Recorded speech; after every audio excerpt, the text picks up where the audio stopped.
शिवा बैठा हुआ था। तनु पूरा मूड बनाकर आती है आई लव यू बोलने के लिए। वह बोलने ही वाली होती है, तब तक शिवा का दोस्त आ जाता है। वह फिर से बोलने की कोशिश करती है, तब तक वेटर आ जाता है और कहता है आज वे दोनों नहीं बचेंगे, प्यार होता ही जानलेवा है। तनु आंखें बंद करती है और आई लव यू बोल देती है। आंखें खोलती है तो देखती है शिवा वहाँ नहीं है। शिवा उन दो प्यार करने वालों को बचाने के लिए चला जाता है। वह सबको बहुत मारता है। तनु भी वहाँ पहुँच जाती है और कहती है Shiva I love you. Shiva देखता रह जाता है। तब तनु कहती है अगर तुम्हें मुझसे प्यार है तो चलो यहाँ से, पर शिवा नहीं चाहता है। तनु नाराज होकर चली जाती है। शिवा उन दोनों को बचा लेता है और तनु के पास आता है। तभी वही व्यक्ति अपने आदमियों के साथ वहाँ आ जाता है जो तनु से शादी करना चाहता है। भैया जी भी अपने आदमियों के साथ वहाँ पहुँच जाते हैं। तब शिवा कहता है ओहो सारी फौज आई है। फिर वह तनु से कहता है तनु मान जाओ, यहाँ बात बिगड़ती जा रही है। तभी दोनों पार्टियां आपस में बात करती हैं। वे कहते हैं हमारा तय हुआ था कि लड़का तुम ले जाओगे और लड़की हम। वह व्यक्ति तनु की तरफ बढ़ने लगता है तो शिवा कहता है तुम उसे लेकर जाओगे, मैं उसे लेकर आऊंगा। तब वह व्यक्ति बोलता है मैं तुझे यही मार दूंगा। तभी भैया जी आ जाते हैं। भैया जी कहते हैं मैं इसे गाँव ले जाकर गाँव वालों के सामने मारूंगा। तभी वह व्यक्ति भैया जी को धक्का देता है और भैया जी तनु के पैरों में जाकर गिरते हैं। वह व्यक्ति शिवा को मारने वाला होता है। तब भैया जी उठकर तनु के गले पर चाकू रख देते।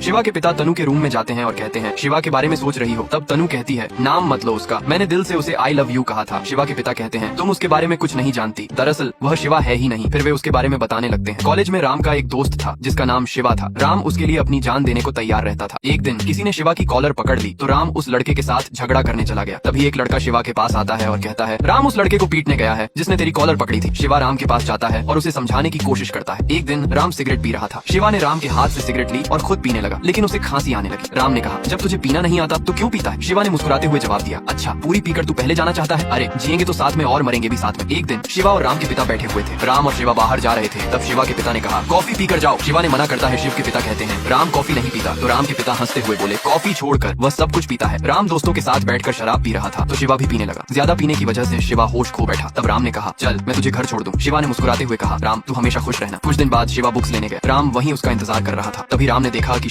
राम के पिता तनु को बताते हैं राम के सामने शिवा ने अपना दम तोड़ा। तब राम के सामने एक सच्चाई आई। एक व्यक्ति बात कर रहा था। शिवा एक लड़की से प्यार करता था, वह किसी और के साथ शादी कर रही है। शिवा उस लड़की के बिना रह नहीं सकता था, इसलिए उसने अपनी जान दे दी। राम ये सुन लेता है और सीधा उस लड़की के घर जाता है। लोग उसे रोकने की कोशिश करते हैं लेकिन वह चिल्ला चिल्ला कर कहता है बाहर निकल, तेरी वजह से मेरे दोस्त ने अपनी जान दे दी। फिर वह अंदर जाता है और देखता है कि उस लड़की ने भी अपनी जान दे दी है। राम शिवा के पिता से कहता है शिवा ने मुझसे इतनी बड़ी बात छुपाई, अगर मुझे पता होता तो मैं अपनी जान पर खेल कर भी उसकी शादी उस लड़की से करवाता। तब शिवा के पिता कहते हैं इसीलिए उसने तुम्हें नहीं बताया क्योंकि वह नहीं चाहता था कि तुझ पर कोई परेशानी आए। राम के पिता तनु को बताते हैं उस दिन से राम दो प्यार करने वालों को अपनी जान पर खेल कर उनकी शादी करता है, चाहे उससे उनका कोई रिश्ता हो या ना हो। इसलिए राम को कभी गलत मत समझना। इधर वह व्यक्ति शिवा को लेकर भैया जी के पास जा रहा था। रास्ते में शिवा कहता है मुझे पीना है। वह व्यक्ति गाड़ी नहीं रोकता। शिवा गाड़ी से कूदने लगता है तो वह कहता है अच्छा ठीक है। दोनों होटल में जाते हैं और शिवा एक बोतल ऑर्डर करता है। तभी कुछ गुंडे आ जाते हैं और मारामारी करते हैं। शिवा उनकी धुलाई करता है। फिर दोनों वहाँ से निकल जाते। शिवा और वह व्यक्ति भैया जी के पास पहुंचते हैं। शिवा कहता है अब तनु को उनके साथ जाने दो। भैया जी इशारे से तनु को जाने के लिए कहते हैं। तनु उस आदमी के साथ जाने लगती है। तब शिवा भैया जी से कहता है तुम मुझे इसलिए मारना चाहते हो क्योंकि मैंने तुम्हारे बेटों को पीटा, लेकिन इसका क्या, जिसने तुम्हें कॉलर पकड़कर लड़की के पैरों में गिराया और तुम्हें गाली भी दी। तभी बीच में मामा बोलने लगता है तुम्हें क्या, इसने मारा पीटा गाली भी दी, अरे मुंह पर भी थूका। उनको विचारों को अपना मुंह साफ करना पड़ा और उसने जो किया वह बंद कमरे में किया, किसी ने नहीं देखा। गाँव वाले हंसने लगते हैं। मामा फिर कहता है क्यों देखा, किसी ने नहीं देखा। तभी भैया जी का साला बीच में बोलता है अरे देखा देखा करके सारी फिल्म दिखा दी इसने सबको। भैया जी चिल्लाते हैं अरे पकड़ो इसे। भैया जी के आदमी उस व्यक्ति को पकड़ लेते हैं। भैया जी शिवा के पास आते हैं और उसके कंधे पर घंसा रखकर कहते हैं आज इस मामूली व्यक्ति की वजह से ये सब गांव वाले मेरी आंखों में आंखें डालकर बात कर रहे हैं। भैया जी ऊपर देखते हैं और महसूस करते हैं कि घंसा उन्हीं के कंधों पर है लेकिन शिवा के हाथ में है। भैया जी के आदमी शिवा पर एक साथ टूट पड़ते हैं लेकिन शिवा सबको एक एक करके धराशायी कर देता है और एक ही झटके में भैया जी को अपने पैरों के नीचे दबोच लेता है। ऐसा भैया जी सपना देख रहे थे। शिवा कहता है जो तुमने अभी देखा वही सब होने वाला है। इन सब गाँव वालों को डराकर इज्जत की दुहाई देना बंद करो।